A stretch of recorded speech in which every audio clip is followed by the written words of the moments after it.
Di jantung timur Pulau Jawa, sebuah kisah tentang kejayaan sekaligus luka tertulis dalam sejarah. Terletak di sekitar kota Kediri sekarang, kerajaan besar bercorak Hindu ini meninggalkan catatan dan bukti yang seolah tak lekang oleh waktu. Inilah Kerajaan Kediri. Pada tahun 1045, Raja Airlangga yang memerintah kerajaan Kahuripan dihadapkan pada persoalan berat. Putri mahkotanya, Sang Rama Wijaya Tunggadewi, menolak menerima tampuk kekuasaan. Ia memilih meninggalkan gemerlap istana dan hidup sebagai pertapa. Orang menyebutnya sebagai Dewi Kili Suci. Adapun Airlangga masih memiliki dua putra lagi, Sri Samarawijaya dan Mapanji Garasakan. Keduanya memperebutkan tahta ayahanda mereka. Untuk menghindari perang saudara, Airlangga membagi kerajaan menjadi dua bagian. Sri Samarawijaya memimpin Panjalu dengan pusat pemerintahan di Daha. Sedangkan Mapanji Garasakan memperoleh wilayah Janggala yang berpusat di Kahuripan. Dua wilayah itu dipisahkan oleh megahnya Gunung Kawi dan aliran sungai Berantas yang membelah tanah Jawa. Namun, kedamaian hanyalah sementara. Seiring waktu, api iri dan ambisi terus membakar hati kedua pangeran. Perang saudara pun meletus. Panjalu dan Janggala saling berebut kekuasaan. Perang itu berlangsung lama. Kedua pihak bertikai lebih dari 60 tahun lamanya. Hingga kemudian pada tahun 1135, Panjalu berhasil menguasai seluruh tahta Airlangga di bawah kepemimpinan Jayabaya.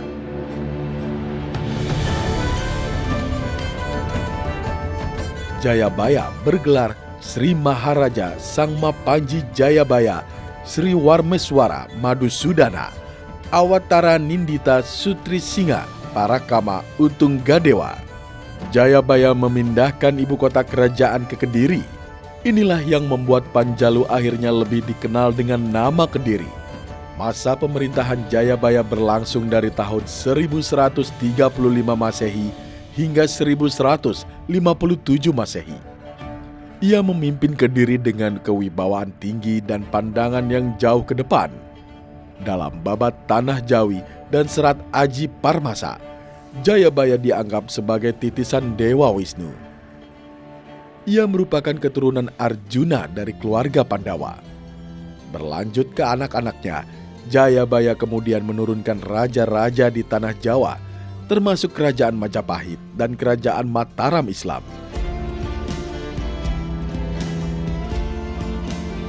Ada 3 hal utama yang membuat nama Jayabaya dikenang sepanjang masa. Pertama, Jayabaya berhasil mengakhiri perang saudara. Bukti kemenangannya tertulis dalam prasasti Hantang. Di situ tertulis kata-kata penuh kemenangan, Panjalu Jayati, yang artinya Panjalu menang. Kemenangan Jayabaya adalah awal bagi bersatunya kerajaan Kediri. Kedua, di bawah kepemimpinannya, kerajaan Kediri mencapai puncak kejayaan. Jayabaya mewujudkan kesejahteraan bagi rakyatnya. Ekonomi rakyat sangat makmur dan kehidupan terjamin. Koin-koin dinasti Song beredar di pasar-pasar Kediri, menandai perdagangan yang semakin maju. Wilayahnya membentang luas, menguasai hampir seluruh Jawa, bahkan menyaingi pengaruh Sriwijaya di Sumatera. Catatan Tiongkok Lingwai Taita menyebut bahwa saat itu negeri terkaya di dunia adalah Arab, Jawa, dan Sumatera. Dan di tanah Jawa, Panjalulah yang berjaya. Ketiga, Jayabaya dikenal sebagai raja yang dapat melihat masa depan. Ramalannya dikenal sebagai Jangka Jayabaya atau Ramalan Jayabaya yang masih sering disebut hingga hari ini. Jayabaya diketahui turun tahta dengan cara muksa tanpa meninggalkan jasad.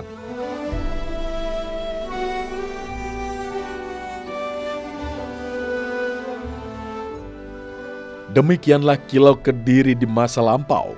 Kerajaan yang berdiri dari perpecahan namun melahirkan seorang raja yang pandai memimpin dan dipercaya mampu melihat hari esok.